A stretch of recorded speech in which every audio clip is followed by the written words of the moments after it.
Hey, people. This show is brought to you by Mass Monopoly. We're an adventure sports agency focused on fueling the brands that fuel us.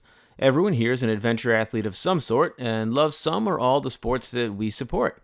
We help build adventure brands through authentic, value-based marketing, growing the business without selling your soul. Go to massmonopoly.com for more information or a free consultation.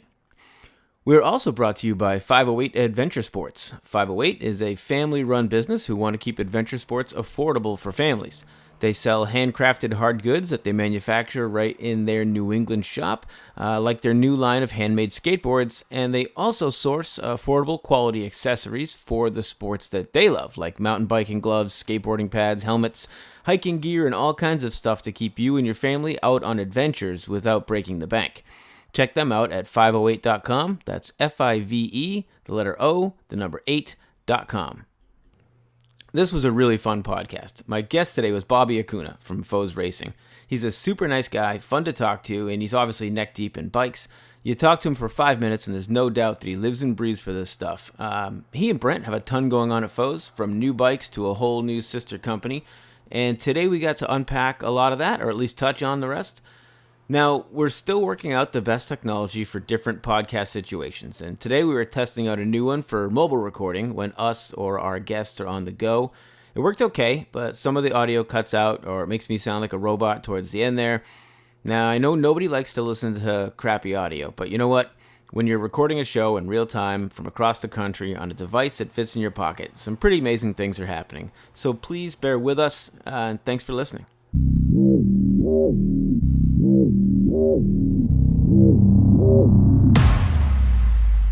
Hey, good morning. Good morning. How are you doing? I'm doing well. It's afternoon here, so my morning's already gone, but it was a nice one. Weather's perfect. Not too much I could ask for. Right on, right on. Yeah, we're gonna get a little warm today. It's actually been really mild through July. We had a couple of hot days, but those tapered off. Unfortunately, I didn't get much time to play in them because with August on us, it's going to get really hot, and acclimation is kind of the key right now. Yeah, I had a ride the other night that was so hot. I even wanted to bail. It was we went for a group ride, and it was 90 something degrees and super humid, and it was just, an hour into it, it was like, whoa, I think I'm melting. Yeah. Oh, the humid. Yeah, that's the difference. Unfortunately, we have dry. Yeah, we don't have much humid here. My sister gets that 45 minutes away in Santa Monica. It's pretty humid over there. Yeah, we get it, and then we get slammed back into winter. So we're always up against something. Yeah, oh yeah. I tell you honestly, I don't know how you do it. It's beautiful there, in the spring and the falls, but everything in between is so gnarly. I'll tell you exactly how you do it. There's only one way to keep from going insane, that's to have winter sports too. You got to snowboard or ski or get out and hike or do something. You have to get off your couch because people get locked into their house for 6 months straight, just trying to wait it out. And that's no way to go through half your year. Oh yeah, no, for sure. Actually, yeah, endorphins and activity. That's the way to go. And I've had a little funk lately. I've been under the weather. I had a upper respiratory infection, so I've been taking time off the bike, and it's been difficult. You get into that window where it's like it's only been a week, but it seems like such an eternity. It feels like forever, I know, and you just want to get back out and get going and have some fun. But there's always I deal with it all the time. I think everybody does, especially if you love a sport, is the overdoing it. And if you're sick, if you have a respiratory infection or something, you have to wait, and you gotta chill out and get back to it when you can. But you don't want to, right? You want to jump back on and go outside, and you feel like you're missing out on something. Oh yes, definitely, and that was exactly the driver in all of this. I could have beat it a while ago if I would have recognized some of the signs, but I just kept thinking I was going to ride through it, and that was foolish. Yep. Now I'm on 20 days of antibiotics, which fortunately I'm halfway through that, and I'm getting better. I can see the progress for sure, and the rest has helped. I mean, I've been a little on the charge, here at Foes and Transit Off Road. We've got a number of things going on.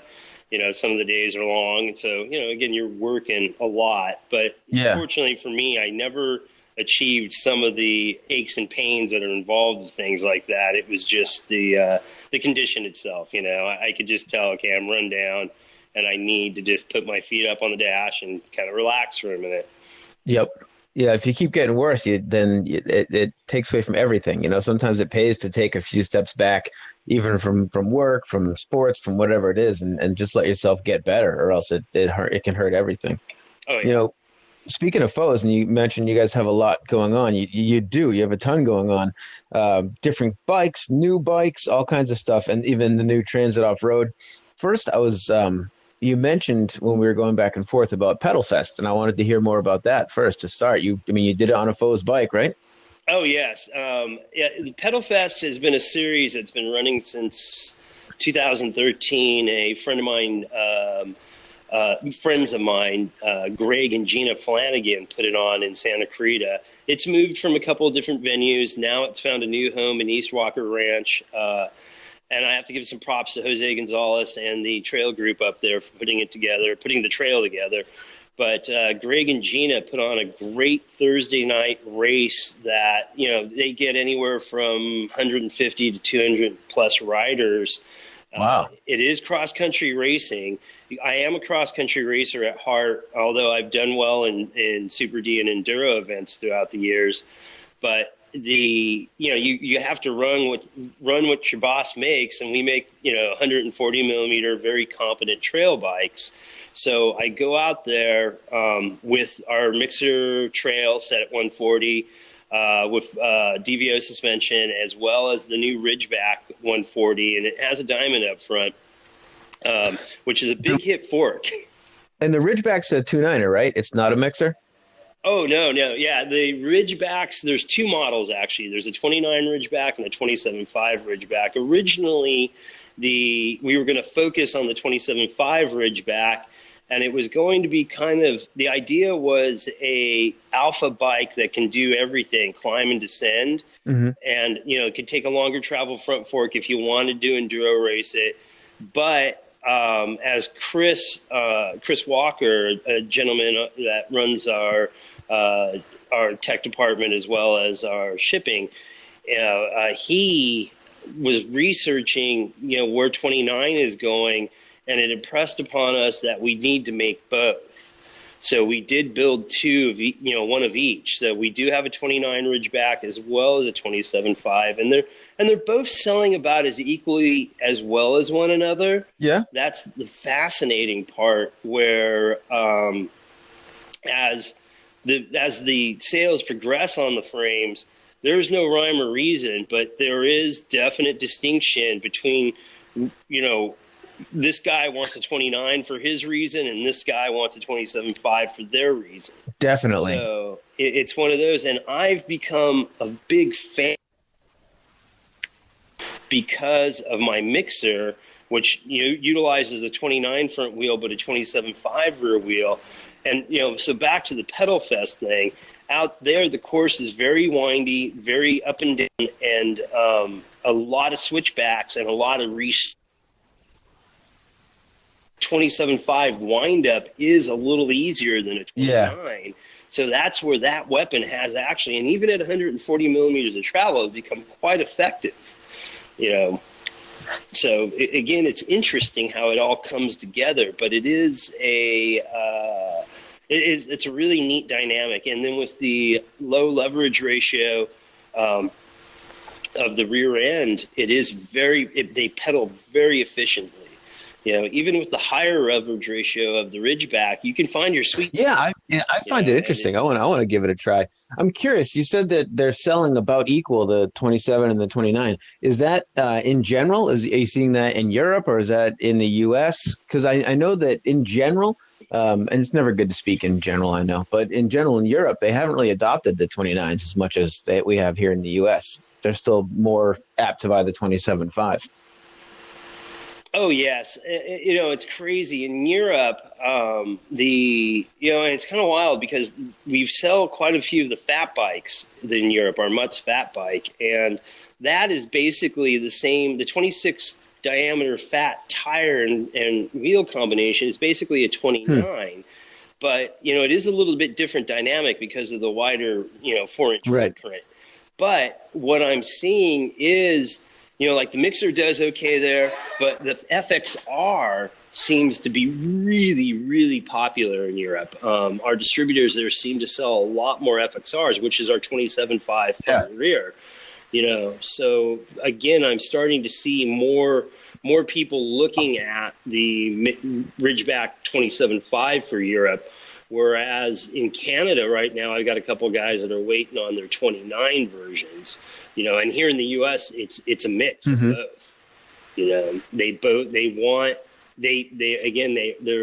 applauding both, and depending on stature, depending on where you've been and what you like, is kind of how I'm starting to push the as our customers come to us and we start discussing what will work best for them. Those are the things I break down as we make a decision of what tire size. Yeah, and it depends on the rider too, right? I mean, if you're on the race circuit and you're racing all sorts of different places, that's a lot different than someone who wants to buy the bike to ride their local trails where they ride every day with their friends. So and you're going to be picking based on where you ride, if that's the case, versus how you race and what's going to be best for multiple different places and all kinds of different terrain. So it really comes down to the user. I just think it's weird and a little funny that Europe is almost anti. I think they're getting more into it, but for the last few years, they've been a lot more into the 27.5s than the 29s. And it's odd that we would have that difference. You know what I mean? The terrain's not that ultimately different. There's mountains everywhere. Oh, yes. And well, one of the interesting things we're watching right now, we're watching it very carefully, is the 29 downhill bike in Europe. We have kind of taken a hard line on what we're going to do with our DH development with our hydro, because one of the things here in the continental US, DH is not growing anymore, and it seems to be fading because of the rise of the longer travel, better pedaling enduro bike. But we were seeing that in Europe. But now that Commensal and a couple of the factories have actually produced a really, well, for what is working for them, again, the young man for Commensal has now won several World Cups. It is starting to put 29 on the palette. So it is one of those where I think you may see a bit of a resurgency in 29. So it's like, okay, again, we just got to kind of watch what's going on, because it is different. It's one of those dynamics where you're just going, all right, patience is a virtue, because, again, we may all of a sudden whip out a mixer DH bike rather than just running fully at the 29 thing. Yeah, I mean, give it a shot and see what works. I mean, I don't think anyone knows for sure what the answer will be in 5 years. We're just inching towards it with new innovations and new changes. Oh, exactly. And that's the thing, too. I mean, again, I've been in the game 20 plus years. Brent's been building bikes for 26 years this year.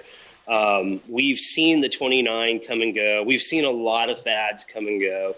And again, it's one of the reasons why we've stayed with the single pivot design and its attributes. Even the Ridgeback is still a single pivot bike. People are looking at it going, oh no, it's got a multi-link, and it's like, and even our progressive linkage on the other models, it is a different link, but what keeps it from being actually a multi-pivot bike is it doesn't have the linkage out at the dropout. So it is still a single pivot design, but it's just a different flavor of it. So single pivot and aluminum, right? Yes. The things that this company are based on, we will never move away from them. Again, it's, and we do get the, oh, it's antiquated. Oh, it's easy. At the end of the day, for us, it's control. We're not giving away control of our manufacturing or our name through going overseas and having somebody build carbon frames for us. Right. We just don't feel that is a necessary move for this company. There's also the factor of strength and ease can oftentimes bring in it doesn't break because it's not too complex. So having the single pivot and making out of aluminum, there's arguments. There's certainly arguments that are valid for you're going to take this thing out and you're going to beat it, and we want you to be able to do that and have it continue to perform. Exactly, exactly. The single pivot offers stiffness just through the inherent not having multi pivots. It also ease of maintenance because, again, it is very stiff, so things aren't rocking to the left or the right a whole lot. And you also have a pedal efficiency that, again, it is second to none. And they, as a industry, we all have little things that we've been trying to avoid. Many of my years were spent in suspension, and I got to ride many, many different bikes. And they all still have a little bit of that factors that we're trying not to have, but they do. So it's like, at the end of the day, it's your choice as an athlete, whether you want to do this or do that. But for us, again, it's a matter of we like the strength, we like what our materials that we've chosen to work with can do. We are also seeing, too, as an industry, frame weight, especially on the trail frames, is going up, even in the carbon world. The carbon manufacturers, I'm sure, are ebbing away from the lighter weight, probably a little what could be less reliable, and they're adding in a little bit more meat here and there to make sure things are staying or sustaining that ability to withstand a crash or a fall or whatever it may be. But in that, there is weight. Yes. So, as we're starting to see carbon frames starting to ebb up around 7 pounds and more, which is fine. I mean, again, we're at the 7 pound mark just about on any given model. And, for us, though, it's like, hey, go buy yourself a nice set of wheels. Yeah. I don't see the difference as being that mind blowing. I know. I mean, this will make me, it's like heresy here, but because grams make a difference. But in the grand scheme of things, if you look at some of the high end carbon bikes and high end aluminum bikes, the weight difference is maybe a pound, 2 pounds, all in on the bike you're riding. And my back adds 10 pounds to my ride. It's not. To me, that pound or two difference is not going to be, for me, it's not going to be my deciding factor. It's going to be, can I fall down, get back up and still ride the bike? Is it going to break? Is it going to be strong? There's just certain things that matter more to me than those couple of. Now, I know in the racing world, the weight gets really, really tight, but I'm an everyday rider. I'm a normal rider, not a racer. So I don't get it. I guess I don't tune into those little details as much as other people. And that's the thing, is we are building a real world bicycle frame. That's the aspect that we're really going at. Because I choose to race this thing in cross country, I'm just that odd duck. Although I did have recently a client come in, Gordon, who's from New Mexico, and he has a Mixer Enduro, and he's actually taken his Mixer Enduro on bikepacking trips. He's raced it in XC as well. His wife's looking at a Ridgeback. He just purchased the last of our analog hardtails, which I actually raced the analog last year pretty successfully in the same Pedal Fest series, as well as a few other races.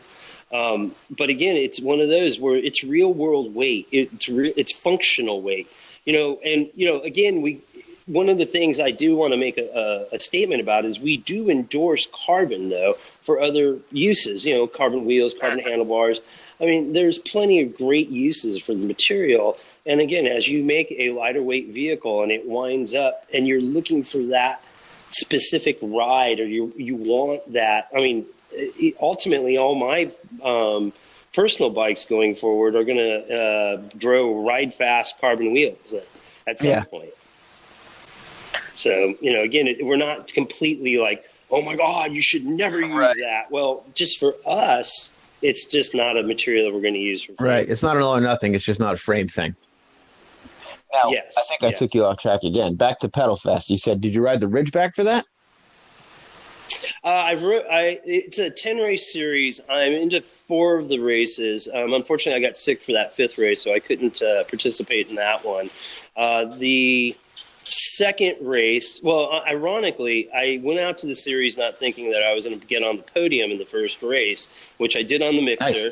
The next race, I went out and I took the Ridgeback out, and that was the picture I'd sent you.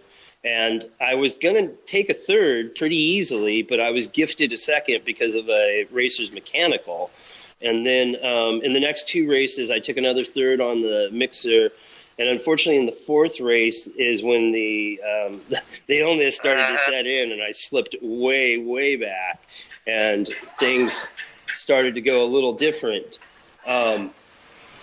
So it's one of those where we just, we were moving along, but, we needed to, we needed to make it happen. So, but the next 5 races start in July 28th. So hopefully I'll be over this completely, and I'll be able to start riding I'm going to hit the Ridgeback probably the second round, but I'm going to go back out on the mixer first. Because, again, it's just sort of my flavor for right now. But the 27.5 mixer, or the 27.5 Ridgeback, has been, again, one of my favorites to run out there. So, we'll see how it goes. It's all playing with it. That's awesome. So it's a 10 race, essentially? I don't know much about it. Yeah, it's a 10 race series. Last year it was 8 races, and it ran from July through August with a 4-week break. This year it ran from late June through July, or actually rather late May through July. And then now, we're in the last week of the break, and, as I said, hopefully knock on wood, I'm going to start pedaling Saturday. And then that Thursday of the 28th, I'm hoping to be firing on all pistons and go back. Yeah, back on the podium. Yeah. Oh, yeah. Hopefully, and if not, there's always next year. I'll see how it all works out. But it is a awesome series. It's very family orientated. The Flanagans who put it on, they've done, like, they have family night. They have there's kids races that happen before the main events. That's cool. And then there's a Cat 1 class, there's a Super Sport class, and I'm currently racing Sport, Sport 50 old guy, which it's still very competitive. And we probably have the largest group out there in all of the classes. The first night in May, there was 34 guys in my class. Wow. I was like, wow, you got to be kidding me. It was the biggest class out there. That's nice to see. Oh, yeah. Yeah. The Generation Xers, we were the generation after mountain biking had started. So, again, you got on that curve and things started to go. Yeah, I see it around here even when I go on group rides. I would say that, I'm 42, and I would say at least half of the group going out on a 10 or 20 person ride is older than me, which I think is awesome. They're out there, they're riding, they're riding at a pretty good level, and they're doing it all the time. I think it's nice to see that no reason to slow down. Oh, exactly. And it does keep you young. I mean, my children in my 40s, they were like, yeah, Dad, you don't act or look like any of our other friends' fathers or mothers. Kudos. Yeah, it was pretty fun. There was a few incidences where I'd pull up and drop off my oldest for school, and people thought I was the older brother, and it was like, oh no, I'm Dad. But again, those things were really, really awesome. But, as I'm now in my early 50s, I just get uglier as I get older, but I'm happy and healthy. That's the important part. That's the real important part. Mm-hmm. And hopefully one of the things I throughout the years, I was actually weekend manager at a very high-end bike shop in Valencia, California for a while. And I met and worked with some of the kids from the high school league as that has taken off now. In the high school league, racing is really awesome. It's growing the sport. Those kids, they get out there, they're racing XC, they're getting fit, they're building a great base for themselves, as well as learning, well, hey, this is really cool on this little short travel cross country bike, but I want to go race enduro or downhill, or I just want to go on Yep. adventures and not be on the computer and not be on the I couch. think it's awesome. And I wish we had it here. It hasn't taken here yet. But I know that they have where you are and out in Washington and Vermont and Colorado, there's places where, hotbeds that do have great programs, even in lower years than high school. And I think it's awesome. My kids both ride. They're 6 and 8, and they would love to have some sort of a club or thing to be involved in to get deeper into it. Right now they get to ride when we all just go riding. Yeah. Oh, yeah. It is starting to branch into the junior high league or junior high grades now here in California. We are seeing there is a different division, and those kids are starting to ride with the high school kids. And again, there's a unity to it. It is very neat to watch it happening. Tuesday night I get to ride with local gentleman Mark Sheets, who's an amazing single speed racer. Him and his wife, I've been at a couple of the 6-hour endurance races, and they've raced 12 hours as a team and have podiumed. But the cool thing is talking to them about where the whole high school thing is going, because they do work with the local high school teams, and they're enthused. They can see where certain athletes are going to just continue to ride and blossom. It was a little bit like the fixie thing, that exploded across the nation, the whole fixed gear road bike deal. And then I watched fixie kids turn into like amazing road and track athletes, right, racing crit and racing on the track. And, it was really, again, it's just one of those cool things that just keeps this sport going forward, no matter what you're involved in. Yeah, and it's definitely growing, which is nice to see. I think it's just every year that you see more and more people somehow on a bike, whether or not it's mountain biking, but even mountain biking itself, I think is growing. And every year there's more people on the group rides that, locally that meet in communities, and there's more people just getting into it. There's more companies offering bikes that kids can actually learn to ride on. Oh, yeah. Yeah. And that's the other thing, too, is yesterday's kids' bike isn't today's kids' bike for sure. You got Common Sol, who's making extremely confident full suspension bikes for the little ones, and with real emphasis on suspension that works, and then you do have other companies following suit, whether it be hardtails or fullies. You do have guys building true geometries, and it is getting, the child can get onto a functional bike now and get out there and ride. It just, unfortunately, it just depends on how much the parent wants to spend, because again, these kids are growing and they will leave that bike quickly. Exactly. Yeah, you know how that goes. Yes, I do. They leave it quickly, but at the same time, you can see the difference between, having them ride a bike that doesn't quite suit them and having them ride the right bike. The skills progress a whole lot faster when the bike's not in their way, when they actually get to go out and ride it and learn how to navigate trails and bumps and rock gardens and stuff. It's a night and day difference, Oh, yes. That is, you are 100% right on all. And there's major companies out there now that major and minor, like more niche shops and big shops, just that offer good bikes for kids. It's not just Common Sol has good bikes. Transition makes a bike for kids. That's a dynamite bike.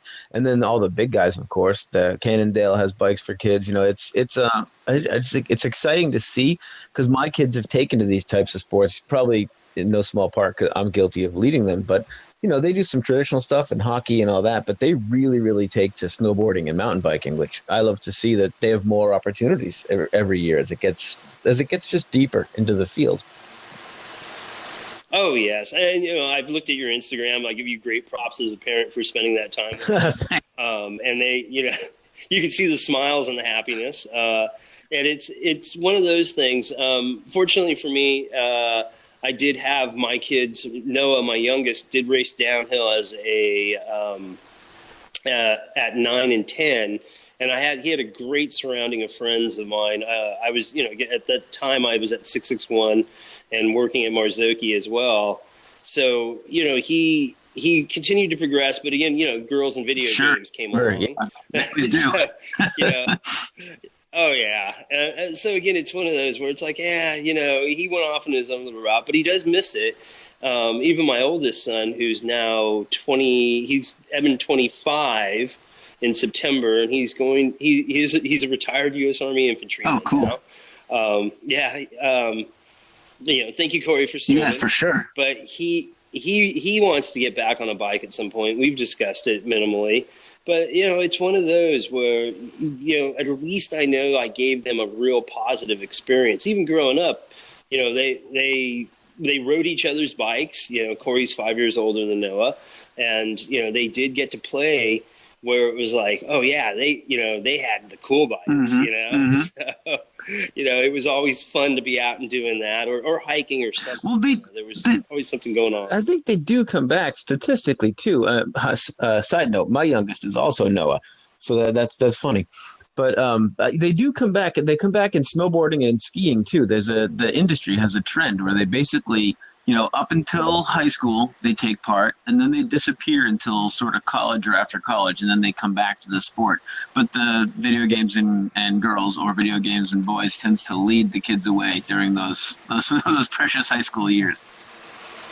Oh, yeah. And you also have, and again, I even saw it when I was at Performance. You had some other factors like school even, kids were like, hey, I'm excelling at this. And even getting an education was beautiful to watch. And they were like, well, I kind of know if I do this, I'm going to have a future. I'll come back around, and it is what it is. But the cool thing is having that root, knowing that there's a fitness out there and there's a health to achieve, and it was great to be able to go out with, and then in my late 40s, go out with kids that weren't even half my age and, be able to lay down, they would follow. And then shortly thereafter, I would be chasing, Cool. And it would come on strong for a lot of them.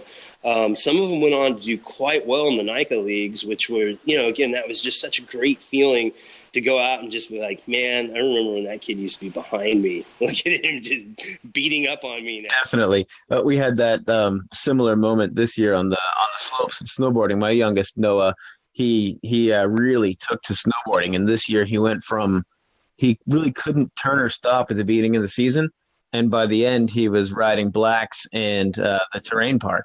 So it was, he just kind of zoomed right past, he basically by the end of the year, my wife and I were trying to keep up with him as opposed to trying to teach him and lure him down the slope. So it's almost surreal to watch him progress in skill like that, where you're just watching this little human that didn't used to know how to do that thing now do something pretty amazing. Oh yeah, I'll never forget. We were at Southridge, Fontana, and practicing, Noah and I, and we went into a rolling blind sort of drop roll ride, and I hesitated, and he just went straight past me into it. I looked at the rut. He just sucked it up and went through it, and I was like, oh, that's the line. Wow. And I had to actually back up and start again in order to continue the speed to get over the rut to hit the line that Noah just did. And it dawned on me, wow, he's outperforming me. Yeah, he saw the line. That's awesome. Yeah, he saw the line. So, it was one of those where I was like, wow. And he didn't stop. And there was one event, there was a video still of him on YouTube somewhere. A friend of mine, Orvin, was riding with him, and Orvin was telling me, man, I don't know. It was before they went to go shoot this video and do a practice lap. He goes, I don't know about your kid in this course. The course is kind of gnarly. And I'm like, he'll have to figure it out. Yeah. He wants to race DH. He's got to figure it out. So he took him up for a practice lap, and Orvin was filming from his GoPro on his helmet. And Noah, there was one incident, and it was crazy. He got through the really technical stuff, but then at a sort of high-speed section towards the bottom, he got the bike get away from him a little bit, and he almost went over, but he was able to manage it and pulled it off. And it was like, it was pretty impressive. That's awesome. Orvin actually was editing the videotape in the trailer, and his wife came and got me. She was like, "You have to see this." And it was like, I told you. And he goes, "Man, I didn't expect that." And I go, we started, I explained to him the same story about practice, and he was like, he goes, "Wow, he's got it." Now, ironically, Noah raced with young Nicholas Nesdorf in that series. There was 3 of them at the same age group, around 9 years old. And, Nicholas went on to become a World Cup racer in the junior leagues for Intense for a number of years. Pretty good. Oh yeah, it was awesome. And again, they've talked a wee bit over the years. I mean, they're not, there's many miles between the two of them. So, they weren't like super, other than seeing each other at races, they weren't lifelong friends, but it was a good experience. Yeah, I was going to say, he has an experience regardless. That's something that he's got forever. Were they involved with your racing too? Did they come see you race? Is that one of the things that kept them interested while they were younger? Oh yeah. That was one of the big drivers for Noah, especially because Noah, regrettably, Corey biologically isn't mine. He did have a father that he saw every other weekend. So the first year that I got back into it in 2008, Corey missed some of the races, but did get to come to some of them here and there. But, Noah got to go to all of them and see me race, and at that time it was Super D. And, it was an eye opener for him. He now wanted to race. And then it was my ex at the time, Darlene, came up with the idea of doing a family team. Corey, hey, you know what? Sure, I know how to ride a bike. And that was it. So it was an awesome little blend of how it all came together. That's an awesome idea too, the family team. I would love to do something like that when mine get a little older. Oh yeah. It did tie them together more. I have some great memories. In fact, one of the things I'm going to do, there's a birthday surprise with some old photos of Corey that I have put together for him. Nice. From those years of racing and riding. So it was a real awesome time for us. I bet it was. It sounds awesome. It's something it's something I hope for as we keep growing. Oh yeah. You'll achieve it. Again, you in what you do, and I see your passion, and as I said, I've checked out your Instagram, and I see your kids. They're very well adjusted to getting out there and tumbling around, and they'll go. Yeah, that's. I feel lucky in that, and they love it. It's not something we have to drag the kids out to. Ever since they were, young enough to be on a changing table, you ask them, "What do you want?" The answer was always, "Go on an adventure." Even before they could ride bikes or knew how to do anything, just wanted to go on an adventure and just get out of the house. So they love to fall into video games and TV just like any other kid. But I think I'm lucky in that they're well-rounded enough that they do like to go outside. They like to camp. They like to get dirty. They like to ride bikes and snowboard. And they like to just be outside on adventures, which I think is cool because it keeps me adventuring too. And that's an interest of mine. I like doing all that stuff, but I don't necessarily like leaving to do it. I love the fact that the family can do it with me. We can have these adventures. And sometimes we're dragging my wife along, but she's pretty good about it. She likes to get into most of the things. She loves skiing. She's pretty good there. The biking, we have to pull her along once in a while. But once she's out there, she has a ton of fun too. Right on, yeah. Oh, I know how that one can go as well. Yeah. So, now you fast forward many years later, and, here I am at Foes Racing, and the kids live in Northern California now, but we have discussed, at some point, we're getting them into frames. They're both working, and they're both, doing their thing. So I'm pretty excited one day to hopefully have Foes frames underneath both of them. Very cool. That would be awesome. Oh yeah. Speaking of the Foes frames, I wanted to ask, the Ridgeback's a new line, right? It's a new bike? Yes, it's a new frame. It just introduced, and we were kicking it around in late 2017. Originally, I was calling it the Alpha, and we kind of had a plan that if the frame did well that we would merge it into other models of the style. But then we looked at it and we looked at what we do and how we do it. And we realized, we do need a certain travel frame. And we also need a certain geometry. Brent spent a lot of time researching geometries, discussing it with Chris, and looking at different aspects of what was going on in the industry. Then by, January, we decided, okay, this is what we're going to do. And that's when the Ridgeback 27.5 was first birthed. And in that time was when Chris kind of looked at, hey, 29, everybody's building a competent 29 now. So we just decided, and it's kind of hard for us because sometimes when you introduce one, you have to kill another one. Yeah. And we're not really killing anybody off other than the hardtail that was going to be a limited run anyway.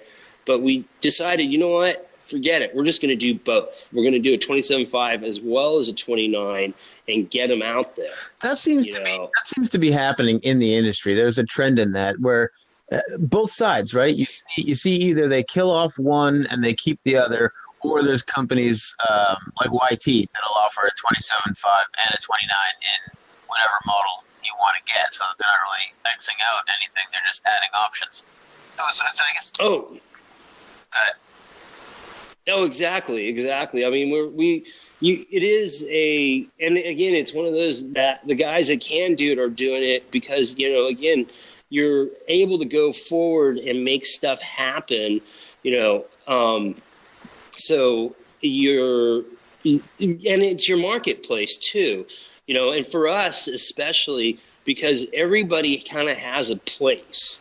We have our FXR, which is our 6.3 to 7-inch travel trail 27.5. Now it has a nice pairing with that 27.5 Ridgeback at 140 that can take up to a 160 fork. And then we got our Alpine, which is going to get a update, but she does 29 as well as plus. But she's a 5 or 5.5 inch bike, and she's going to stay that way. Now you got the 29 Ridgeback, which is sort of her kissing cousin. Yeah. So, again, everybody has a place. The Alpine speaks to guys that, bike campers or somebody looking for that shorter travel 29, where the Ridgeback will be that more aggressive, longer travel 29. It seems like with the fat bikes, with the mixers, and now with the 29, the Ridgeback, it seems like you guys have a pretty full lineup, like a bike for everybody. It's not that limited. It's not 27s. It's not fats. It's a little bit of everything. Oh, yes. And in the market, you do have to have something for everybody.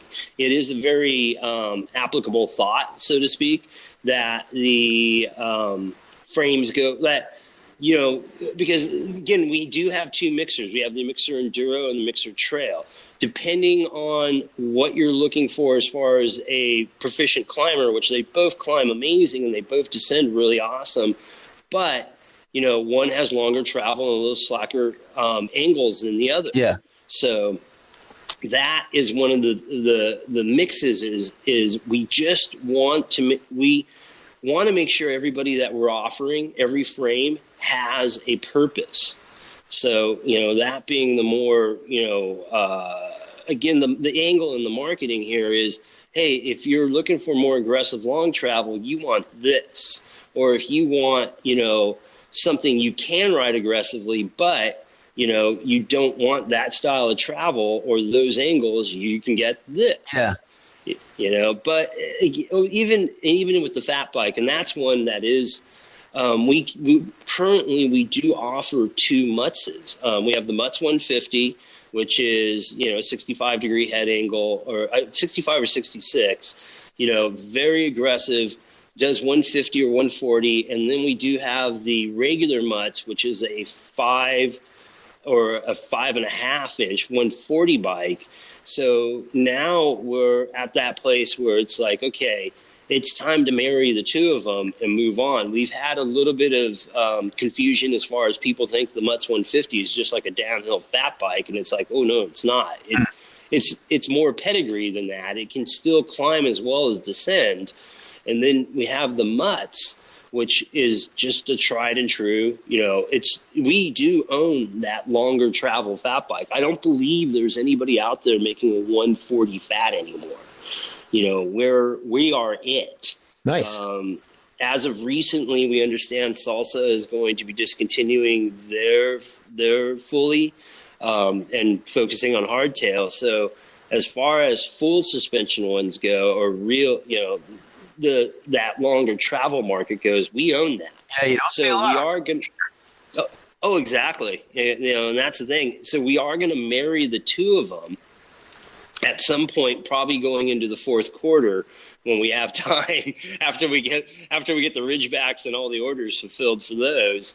We're going to go ahead and we're going to marry the Mutzes together, and there's going to be a single really cool Mutz where if you want that 65 head degree angle, you can put the 150 fork on it. If you want the 140 or you want the slightly, quote unquote cross country head angle, you can put the 140 fork on it. You'll drop it a half degree. I think I'm gonna have to come out and visit you guys and try all the bikes. That's gonna be next. Oh, right. Run it all for fun. Oh yeah, we have, and being here now. That's an interesting thing that happened in 2016. Brent was sharing a building with a bike shop in the front, and for a number of years, and then they decided to split, and that Brent purchased this building out here in San Gabriel Valley in San Dimas. So now we moved from Pasadena to San Dimas in October of 16, and the hotbed of cycling here is amazing.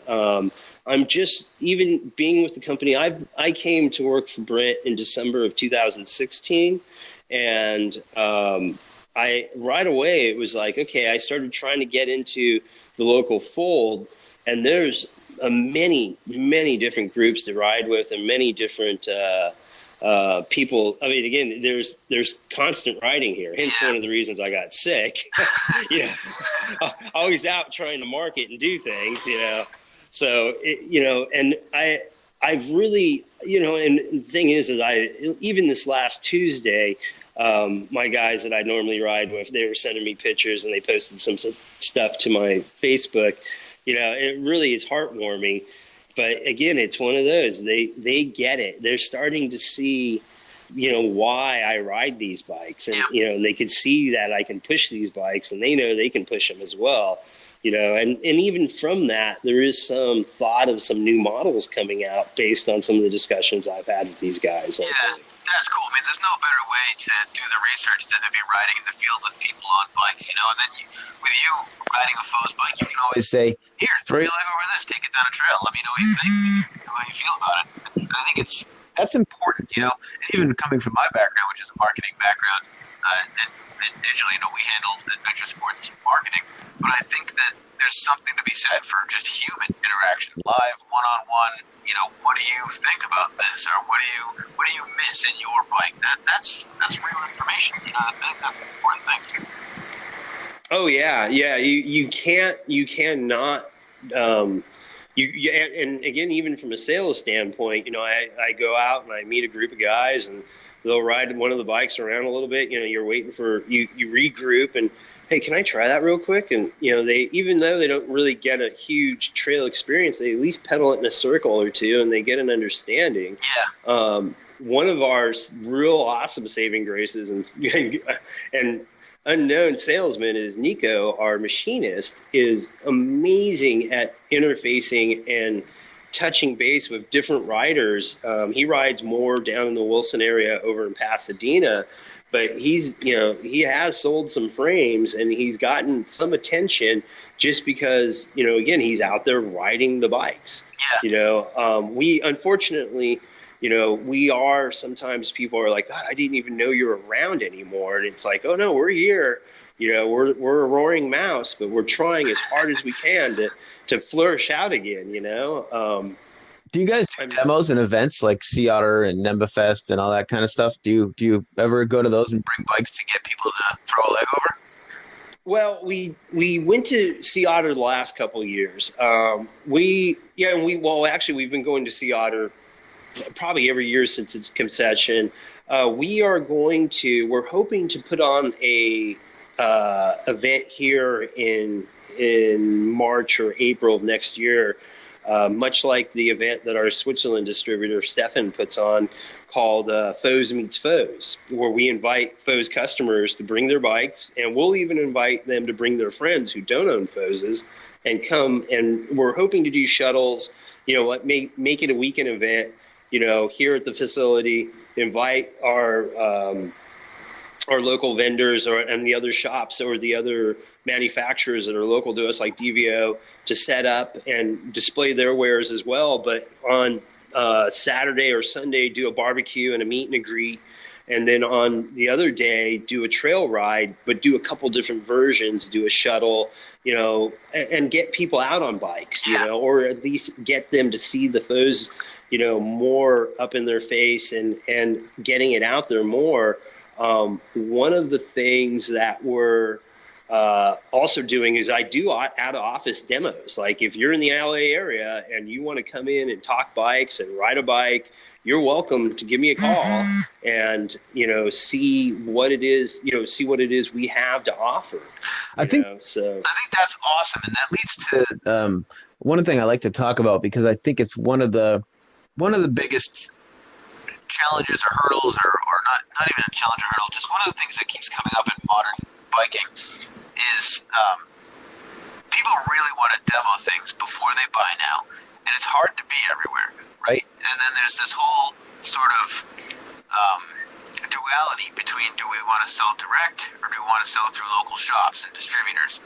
And there's sort of a quiet battle going on where people are trying to figure out which way they're going to go and which way is going to win. And I find it fascinating because I think there's an evolution that will happen. There is no right answer, in my opinion, but a lot of different companies, big and small, some are going direct, some are doing sort of a hybrid, some are sticking to purely distributors and shops. And I think that it's interesting, right? Because for me, if I wanted a Foes, it'd be really hard for me to find one. There's not all the local stores around me carry Specialized, Cannondale, and maybe some Santa Cruz, and that's pretty much what's in most of the stores. And the stores are great, though. I'm in there a lot, and I know the people that work there, and they're involved in local rides. But there is the reality that there's a lot of great bikes now, where there used to be a few. So, yes. What do you think about that, and whether or not you want to talk about Foe's stance on going direct or shops, or just what do you think? Because you have to be seeing it. I mean, I could list off 20 great brands right now, but you can't go sit on them at your local store. There's no way they could ever carry that inventory at the store. The store could never do it. So what do you think's gonna come out of that? What do you think's gonna happen? Yeah, and I'm not afraid to say it. I mean, we do have a direct customer sales program. You have to. If you don't, you're fooling yourself, because the way the internet works nowadays, if you're not reaching that customer directly and discussing things directly with your customer, you're not going to sell frames. No, because they love that interface too. And it's one of the things I really try to do here is I spend a lot of time. In fact, I just have a new customer, Bill, or Bruce from Connecticut. He just recently bought a mixer. He wanted a complete bike. We don't do complete just because of the boutique nature of our business. We're only 4 guys. So, I got him into a frame, a fork, and he picked out the rest of the parts. I went over his build list to make sure he was ordering the right parts.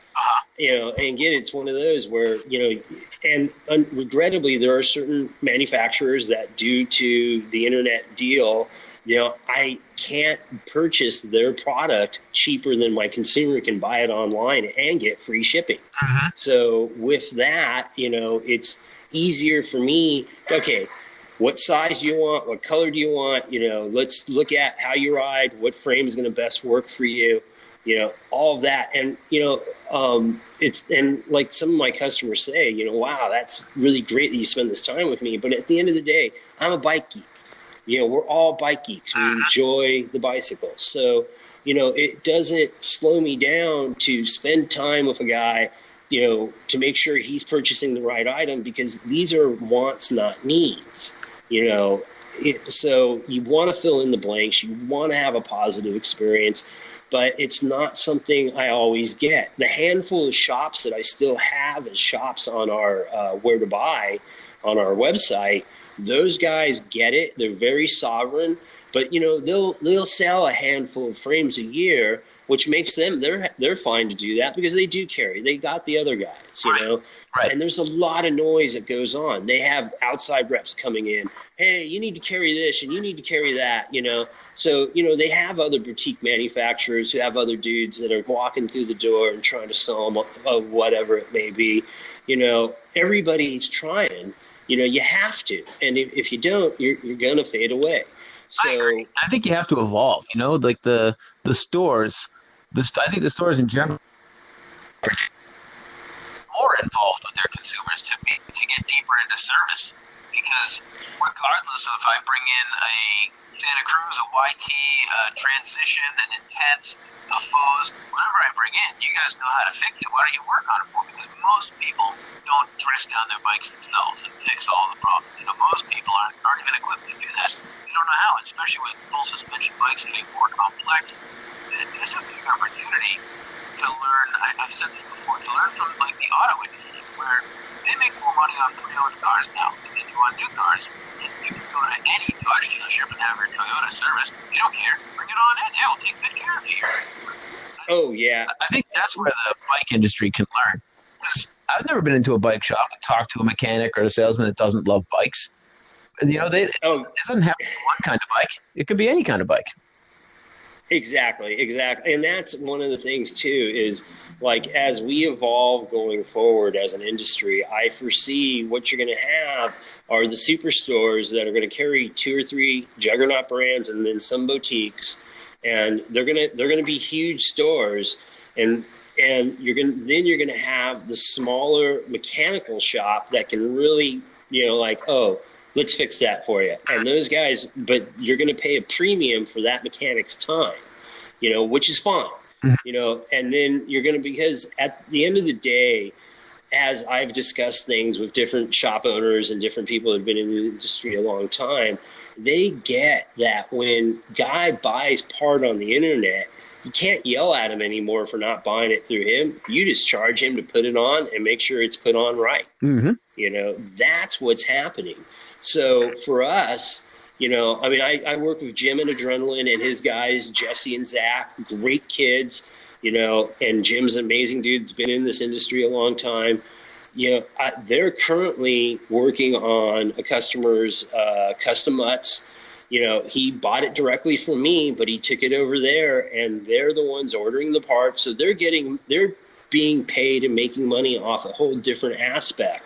But that worked for them. They're excited to have that work, to have that opportunity to make that customer happy, get his service and maintenance money down the road, and create more of that community of, hey, we just because you bought it somewhere else doesn't mean I can't install it for you and give you a good piece of advice, but that dollar still needs to exchange. Well, done right, that could be an opportunity for the shop to provide more value than they typically do on a bike off the shelf, right? Because they're usually selling packaged bikes.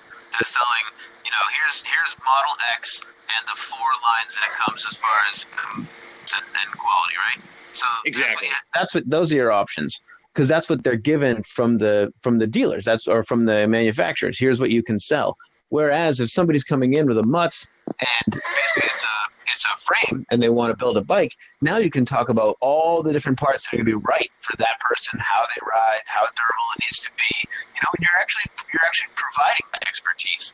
And there's probably a lot of room for growth in companies that want to sell frames and sell parts and don't even have to sell complete bikes anymore, because if the bike shop was going to step in, they're sort of consultants, right, to get you from the frame to the trail. Exactly. That is exactly.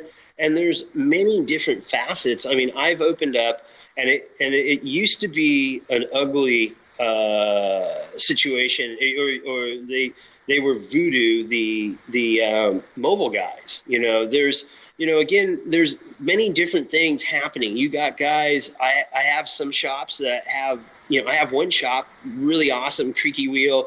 They do a fish and tackle thing as well as tattooing. They only carry foes as far as the frame goes. They have a full service bike shop.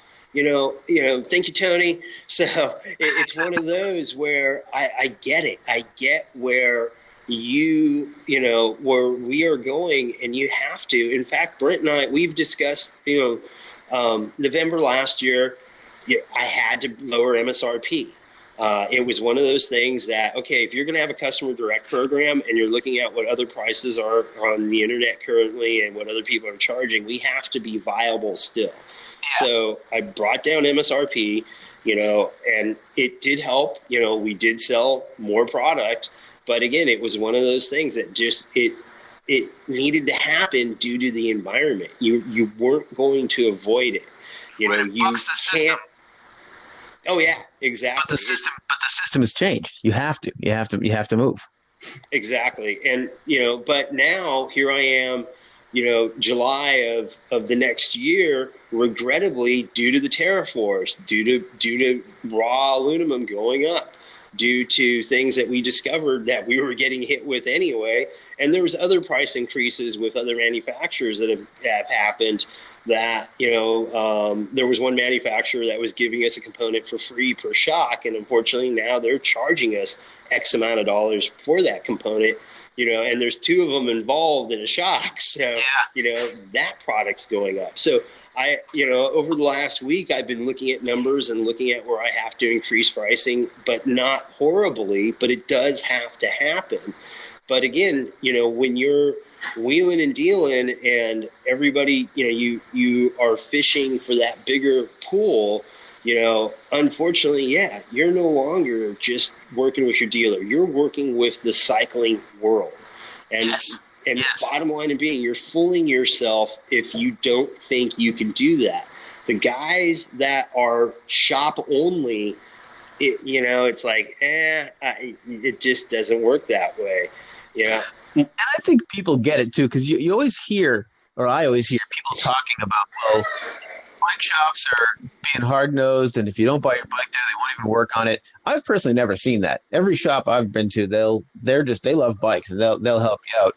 But if that is really happening in the industry, I just think that shift has to take place. I wanted to say we're right about an hour, and I know I told you we would talk for about an hour, so I still would love to hear about Transit Off-Road, and I'm happy to keep talking if you are, but I want it to be. Oh, yeah, we can still touch bases on that for sure. I got some time. It's quite okay. Awesome. But back to, as you were saying, at the end of the day, we do have a customer direct program, but we do still have, if you want to buy a Foes frame, you go to where to buy. You can click on there's several options for European as well as our distributors or our international bike shops in other regions, as well as here in the continental United States and Canada. There are places to purchase Foes frames. So again, if you don't want to do it on your own, you can go to those guys, or if you want to discuss it, we can do that as well. That's cool, and that's like the way it has to be, right? Whatever the customer wants to do, we'll make it easy for them. Exactly. And the dollar, like one of the shops had told me, actually a number of the shops, because I called everybody on that list and we discussed things. A number of the shops did tell me, hey dude, the margin is in the build, not just the frame. Don't worry about it. We still want to be a dealer, but we get it. You got to do what you got to do. And a few of those shops have even sold more frames. In fact, I even got more bike shops joining because customers came in, saw the MSRP was lower, and they were like, nope, sign it up. Let's do it. Cool. That's cool. So it worked. It's working. It's working, right. That's awesome. Right on, yeah. Now, Transit Off-Road. That is a interesting project that naturally started because Brent is by trade, and he started in fabrication building off-road vehicles. Mhm. And he bought a 2015 Transit van. He bought the biggest one you can buy. Didn't like the cookie cutter stock wheels, and didn't like how it drives, so he lifted it 2 inches. He looked at all the angles, he looked at the stress points, he looked at what would be the sweet spot in getting his 245 17 tires up off, onto the van, and get the van up in the air a little bit and improve the ride of the van. And hence now we modify the stock A arms or the stock control arms a degree. So, currently we are purchasing control arms from Ford and modifying those, and then we do the lift blocks for the front strut and the rear end. We are researching lift spring kits. They are going to add a considerable amount of money and cost to the Transit lift kit, but we're going to offer a B and like an A and a B. So you want the A and you just want the 2-inch lift, and we can do it with that without the rear springs, but without the rear leaf springs. But if you want the B kit with the leaf springs, you can get that too. I think it's cool that you guys have your finger on the pulse there, and it's almost out of necessity as opposed to like trend watching, right? Because the big vans are getting more and more popular, and people even living out of their vans and traveling with the vans. I mean, you don't go to a bike show now and not see a whole bunch of either the Fords or the Sprinters and all the different ones, and it's just like an opportunity. Like, hey, we can make something better. Let's try that too. Yes, exactly. We're offering some other products right now too, grab bars as well as front light bars, 20-inch light bar. And it's interesting on how there is an ebb and a flow for both of those products going out the door. There's also we have a gas door protector. Brent's discovered a couple of things. The gas door is very easily caught when you're exiting the driver's side, especially when you're trying to shimmy out in a narrow parking situation. So you see the vans all the time with black doors, and those are replaced doors, and it's a $300 piece. So our $50 fix to keep your door from getting damaged is nothing in comparison. Right. So those are coming out. We're hoping to have our laser cut pieces late this week, and then bending them up. So we're hoping to have those available here in the next week and a half. So that will be good. We also were looking at doing a rear bumper as well with an integrated hitch, as well as a front skid plate with an integrated hitch for the front as well. Nice. It's become a big thing, being able to pull the vehicle out, being able to also tow the vehicle, or even put a bike rack on the front. So there's a number of reasons why we're heading towards the products that we are. There are some companies, there are some guys out there doing other things too, which are just awesome.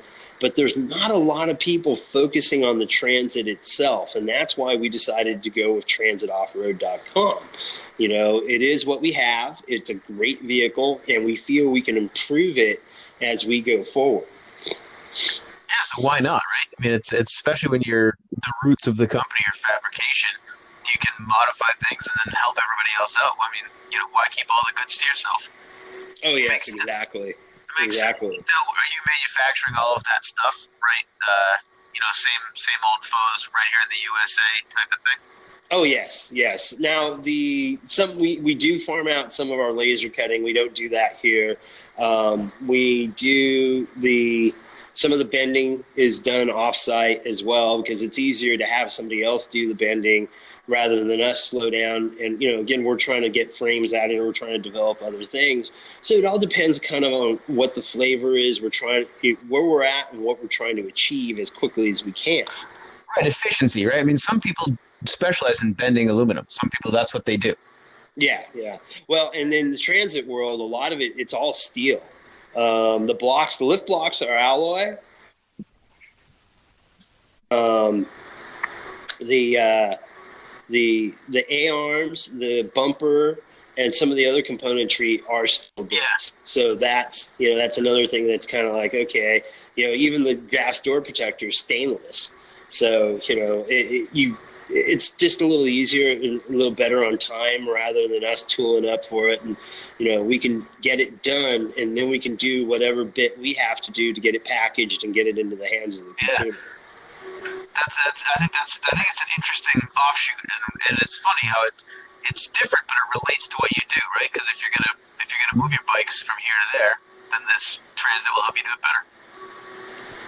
Oh, exactly. And that's we started a Instagram, and some of the, like, just recently, one of our customers that bought one of the lift kits, he put on, he bought his transit so he can get all his climbing, bike riding, snowboard. He can go out for a week and do 3 different styles of adventuring. And he's got an all encompassed, room for him, his girl, his dog, and supplies. Perfect. So again, it's a flourishing market. We're also talking to adventure vehicle concepts in Colorado. They've recently have done two kits as well, and have lifted a couple of different vans. We have Gas Gallopin's done a couple of different lifts for us. They actually purchased one of the original kits. That's been a big shot in the arm being associated with them. So I have places locally that, are trusted. We have a Import Service Center in Alhambra. They've done a lift kit just recently. In fact, they helped us develop the 18 kit. And it was one of those. We didn't see the 18 change coming. They were on the curve of helping us make sure that worked out. So now we got, an 18 kit as well as the older kit. Yeah, that's fantastic. I mean, it's just fun to watch that evolve into.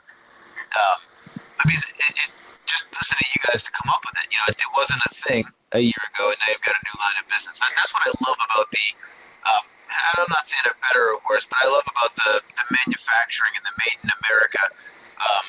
I love just how nimble it can be. You can pursue new ideas. You can prototype things quickly. You can get into new spaces and see if things work or don't work right now in real time. I think that's a huge benefit to innovation and to change, as opposed to needing to get on a plane and go somewhere and work through almost like a belabored innovation process. Whereas if you control the manufacturing and you control the fabrication, you can play with things right now.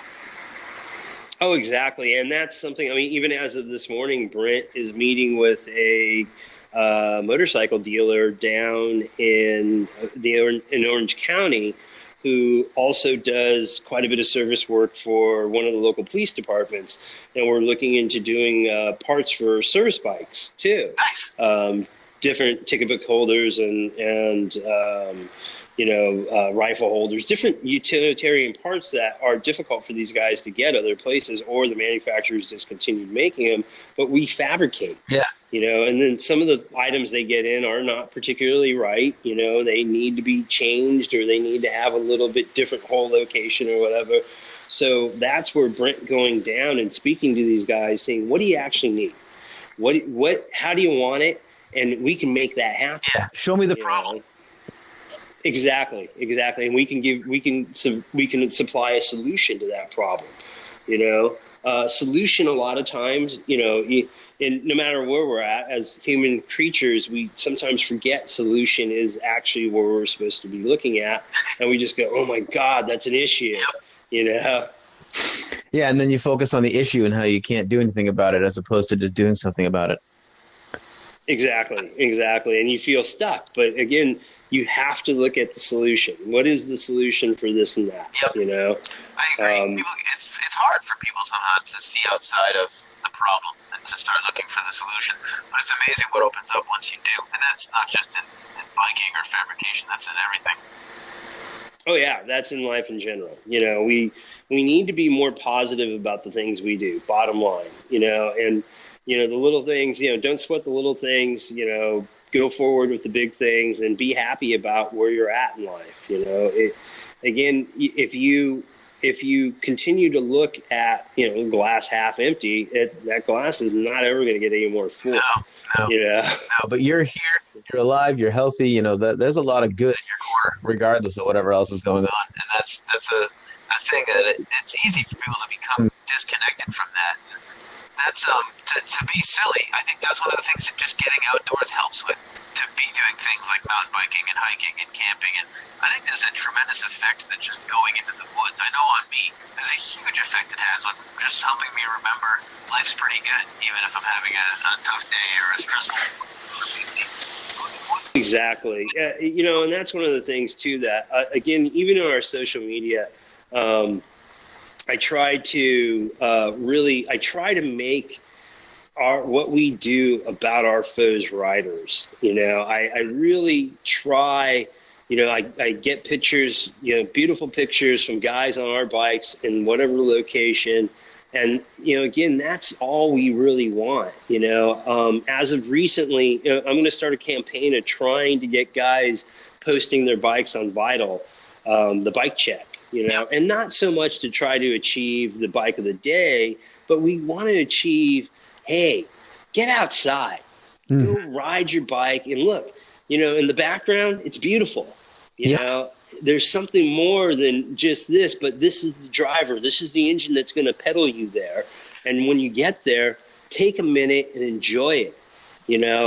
I've been accused, because I race, of not smelling the roses. And it's like, well, dude, I'm moving at, 15 miles an hour. On average, I'm moving at like 9, so you're smelling the roses, you're looking at stuff. I see the lizard that runs across the trail, or I see the snake. And, I've seen, especially here in the San Gabriel Valley, I've seen bears and lions and all sorts of mountain lions and all sorts of cool things that have been like, wow, that's cool to see. That, again, the important part of what we really want to put out there. Get out and breathe some air, hence again, it's been a little, crazy not riding this last week, but, I'm getting better, and I'll be back on the bike hopefully this weekend and feeling better and being able to see those beautiful things again. Definitely, definitely. And that's a perfect note to end this on, I think, is the get outside, have some fun, and realize how good things can be. Oh, exactly. Again, something we're trying to achieve with transit as well. Lift the vehicle, have a little bit bigger footprint, and now you can go up that fire road and get to that place to see that beautiful thing. Yep, definitely. And I don't know. I think it's underrated because people get stuck too much in cities and towns and jobs and cubicles, and they've forgotten what it's like to be outside. It's just a nice place. Well, and that's the other thing too. You always have to remember too, whether you're inner city, there's an adventure outside waiting for you around the corner, whether it be in your little local park or wherever. Take your shoes off, walk on the lawn, do something other than nothing. I couldn't agree more. The unplug thing, and I'm as guilty as everyone of being on my phone and plugged in and emails and phone calls and texts and all that. But once in a while, I have a reminder in my phone that every day goes off at right about the time you get home from work that tells me to put my phone away. So then I go play with my kids from then until when they're in bed. So there's no phone, interrupting me between those times. And it sounds so lame that I set a reminder, but the reminder helps me go, oh, hey, put this thing down, put this away, go pay attention to what matters. And it's easy to get lost in work, to get lost in whatever you're lost in if you don't remind yourself to stop it, Oh yeah, no, that criminal of it. Well, and with again, that's the thing. You have to make me time, and you have to get outside. Those Right. two are the reason why we live and breathe. I truly believe that once we hit the industrial age, that was our undoing as a species. Definitely. Definitely. And we've gone the wrong direction. And you can see, it's coming out in people's health. It's coming out in the way we leave, the way we treat each other. Things have changed, and there's been a lot for the good, and there's been a lot that's not for the better. And I don't want to just trash technology either, because it's pretty amazing that you and I have gotten to have an hour-long conversation from two different coasts. and that's all possible because of these mobile devices and this new technology. But at the same time, I hope next time we hang out, maybe we do it in person on some bikes and get out to the woods or to the nature. Oh, yeah. And again, too, it also comes back to that word responsibility. You have to be responsible with what you do, personal and professionally, So, yeah, when your ringer goes off, personally, it's time to play with your kids. Yep. Right on. Well, Definitely. Adam, it's been an awesome conversation. I appreciate you very much reaching out to us and giving us this opportunity to speak to you. I've had a lot of fun. I hope you'll come on again. And I think I really appreciate you taking the time. It was great to learn more about what you have going on, and it's always fun for me to talk to someone else who loves to ride bikes. Oh yeah, and it's an awesome, again, it's just healthy. It's what we do, and that's one of the things that I'm hoping to put forth, as far as what we're marketing and what we're selling is, no matter what, we're building a sound vehicle for you to get out there with. I don't think there's any doubt that you are passionate about it and that you love it. That comes through pretty clear. And good luck on the next leg of the Pedal Fest on the next 5 races. I hope you're healed up and ready to go come the next race. Right on, buddy. Right on. Well, you'll be seeing it. Follow the Instagram, and you'll see what transpires from all of that. Oh, for sure, will do. Okay. So All right, man. you have an awesome weekend. Enjoy the family, and once again, thank you very much. Same to you. Thanks, man. Talk to you later.